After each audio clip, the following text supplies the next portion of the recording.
Hey everyone, how's it going? Welcome back. So I got another full self-driving video for you today.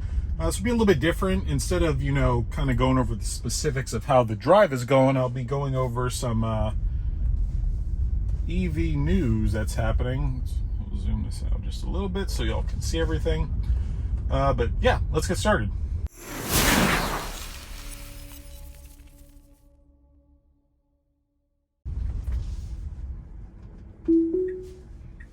All right, so one of the first things up in the running is, full self-driving beta version 10.12 is right around the corner. Elon tweeted a little bit ago that it's going to be released here in the States on Tuesday and in Canada on Friday, which that's also another kind of big announcement is people in Canada have finally started to receive full self-driving beta. So congrats to our Canadian brethren on that's a huge achievement. I know y'all been excuse me, waiting for it for some time.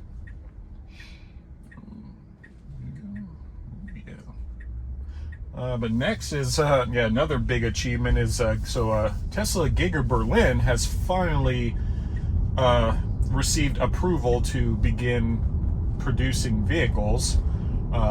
For those not tracking, that's probably been one of the longest approval processes I've ever seen. I think they're getting sued by some sort of environmental agency every week.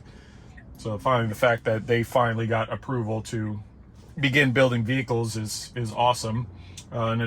Here's a tweet by Sawyer Merritt, and what he did, the picture shown here is this is all the binders and all the pieces of paper just for the approval process, which I think someone was saying that it adds up to like over 35,000 pieces of paper. So when you think about it, that's what, 70,000 pages of documents, which that's absolutely insane. I don't know. That's insane. I'll just leave that where it lies. But coming back to this side of the pond, so Elon tweeted not too long ago that on April 7th, there will be Giga Texas Fest, which is pretty cool. It's basically going to be similar to the Giga Berlin Fest that was late last year. It's going to be like a huge party, kind of they're out there to celebrate, Giga Texas finally starting to come online. I know the people working on that factory have worked endlessly to get it back up to get it up and running in general. But yep, that's been announced for 7 April, and invites will be going out hopefully sometime here soon. I know once the city approves the venue, because the fire chief and all have to approve it, make sure it's not unsafe or anything. So once that gets approved, I see invites going out. Elon did say that the people that live in the near area of Giga Texas will get priority first for invites. So honestly, I'm not holding my breath whether I'll get an invite for that. I would love to attend it, but I just don't see it. But we'll see. You never know. I'll stay optimistic about it. But speaking of Giga Texas, there's been pictures and video of Model Ys rolling out of Giga Texas. They're not deliverable yet, like they can't be delivered to customers, but they're just basically this test batch of vehicles. But I think it was counted that over like 300 of them were spotted in Austin. So it's crazy the fact that Giga Texas is producing they have 300 vehicles, they're just out there. I think Giga Berlin built another 200 before their approval process, and then you have other EV manufacturers, which I won't say, GM, delivered 26 vehicles Q4 of 2021. So between one of Tesla's factories alone, they have produced more electric vehicles than GM, which I think is interesting. So I'm not clowning on GM. I'm just saying if they want to compete with Tesla, they're going to have to step the game up. That is 26 vehicles in a quarter is not going to do. It's not going to do it. I'm sorry, it's not going to cut it. I know they're new to the EV enterprise and all that, so trying to come a little bit of slack, but this kind of leads into the next topic, which, I'm not going to go too political into it, but, the president had his State of the Union address the other day, and, he said during that State of the Union that, GM and Ford are leading the way in the electric vehicle enterprise, and whoever runs the president's Twitter page was tweeting it literally as the speech was going on, and of course, Elon claps right back. It's like, hey, because he's like, because the president tweets like, hey, GM and Ford, like, their plants they're building are going to create 10,000 new jobs, and then Elon comes right back saying like, hey, Tesla has created over 50,000 new jobs, but yet no recognition. No, like, I know Elon's frustrated that they're the biggest supplier of EVs in not only the United States but the entire world, yet the president just doesn't really acknowledge their efforts at all, which I know some people on Twitter are a little salty. They're like, oh, Elon just being a big baby, he's being a rich big baby billionaire. Like, no, it's like, from his point of view, he's got a lot of employees under him. He wants to see those people get recognized because they work hard. They churn and burn a lot of electric vehicles just every year. So the fact that they're not even being acknowledged for their feats is just, it is what it is. I'll leave it at that.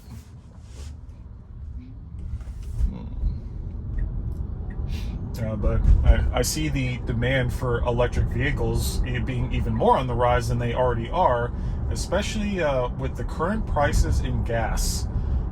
So gas has reached like over $118 per barrel, which we haven't seen prices like that since like 20. I guess we should have went that way. Oh, maybe. Damn, I tried to correct the car and darn it. We'll see how this goes. We're on an adventure, everyone. We're going a different route. We'll see how it works.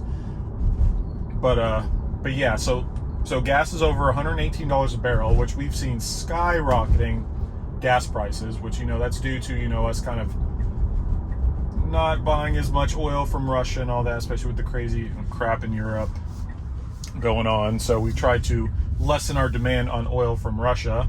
So like here in Colombia, for example, I've seen gas range anywhere from $3.50, like near my house, to over $4.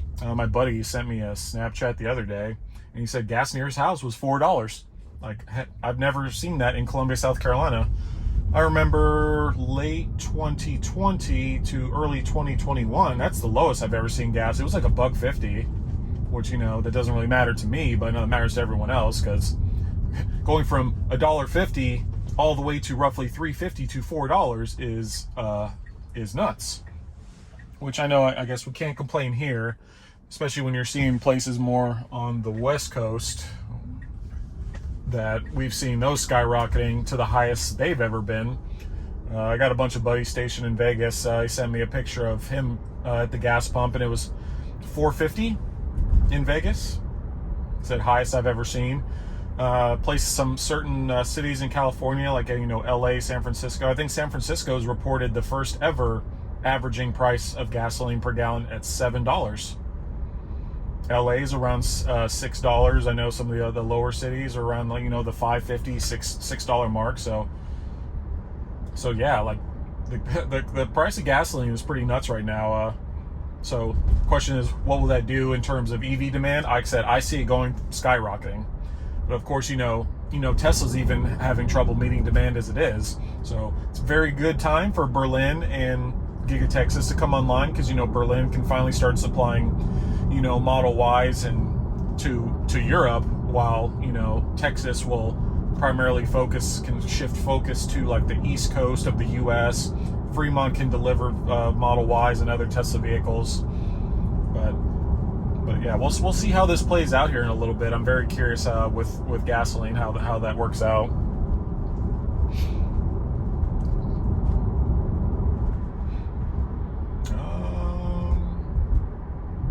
What's next? So speaking of Europe, so Elon, what you doing there, bud? Oh, where are you going? Oh, there we go. Yeah, so Elon is sending Starlink satellites to...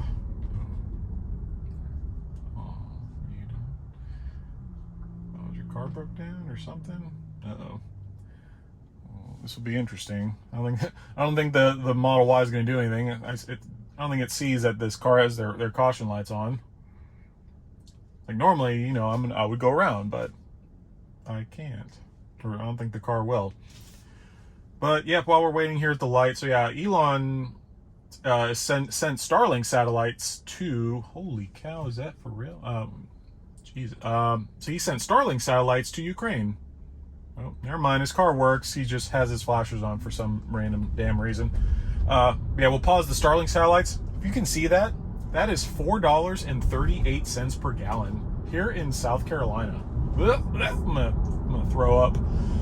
But yeah, so somebody on the Ukrainian, like their cabinet, you know, sent out a tweet to Elon like, hey, you know, can you send us some Starlink satellites? And Elon literally was like, yeah, sure, they're on their way. And within 2 days they arrived.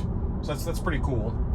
And he did promise that more will be on their way as early as this week.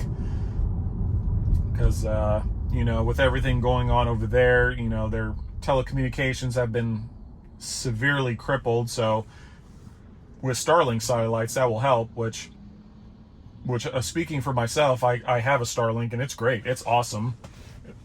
I'm still testing it before I give it the final verdict, but he also said too that he is going to make it with a software update so that it will operate with reduced power so that it can use a cigarette lighter like in your car. So especially, you know, like Ukraine kind of stemmed from that because you can take it on the move, you can use it while you're driving. You said you just plug it into the cigarette lighter and it still works. I did test this out. I actually bought a power inverter from Amazon to see if it would work, and unfortunately it does not yet. So I have not received the software update. I don't know exactly how that works. It's not like Tesla where it tells me that I have a software update for my car. It's all automatic. So I'll give it a try here maybe in another week, and I'll see if I can use my Starlink powered by my Tesla. That would be actually that would be pretty cool. But really, and then of course, you know, there's the main thing, the Cybertruck. Still no word yet on the Cybertruck. It's a ghost at the moment. I know Elon's big thing right now is affordability. That there's so much tech apparently in the Cybertruck that is not even like affordable. I don't know what that means. I don't know what the price, I don't know how much that thing's going to cost, but yep, nothing. Which that kind of rolls into my final point. So with trucks, EV trucks, so man, Rivian, you Rivian reservation holders, y'all must be an emotional roller coaster right now. So Rivian recently sent out emails to their all their reservation holders that the price of their vehicle is going to increase. So they kind of tried to sugarcoat like, hey, you know, we got this new model like R1T that's out. It's a 250 mile range and it starts at 67,500. And, you know, I'm doing the math on that. I'm like, wait a minute, the 300 plus mile one used to be 67,500. But yeah, my buddy, his brother actually owns the one of the like a Rivian YouTube page, and he's telling and his brother also actually has an R1T on order. He's very close friends with RJ, the CEO. And so what happened was, after Rivian was sending people emails like, hey, the price of your vehicle is going to increase, some people as much as $20,000. So literally within a day, you're seeing hate all over Rivian's pages, all over their Twitter. And then a poll that was recently taken, over half of their reservation holders canceled. So the CEO immediately did a 180 and said hey, we'll honor your original price, and we'll also restore your place in line if you canceled before March 1st. So so good on Rivian for doing that, because yeah, their stock definitely took a huge hit from that one. Like I said, because of course, when these prices were released, that was years ago, back when things were a lot lower. So now with the price, with inflation, everything like that, everything's a lot higher. Which brings me to Rivian as well. I'm a bit disappointed in that, because certain features on the Rivian R1T used to be free. Like, for example, if you wanted the electric tonneau cover, that was included in the price of the vehicle. Now, if you want an electric tonneau cover for your truck, it is now going to cost you $3,000. So basically all their accessories for their vehicles, all their options, everything has increased by quite a bit, and I know that's disappointed a lot of people. So this truck that seemed to be somewhat affordable is now kind of creeping into the extremely expensive range. So I'm not on board with that. But all right, but that's all I got for you today. I hope you enjoyed the video. Like I said, it's a different kind of way I was doing it, but if you did enjoy it, please give it a thumbs up. If you are new to my channel and have not yet subscribed, please hit the subscribe button below. It definitely helps me out a lot. But I hope you enjoy the rest of your weekend. See ya!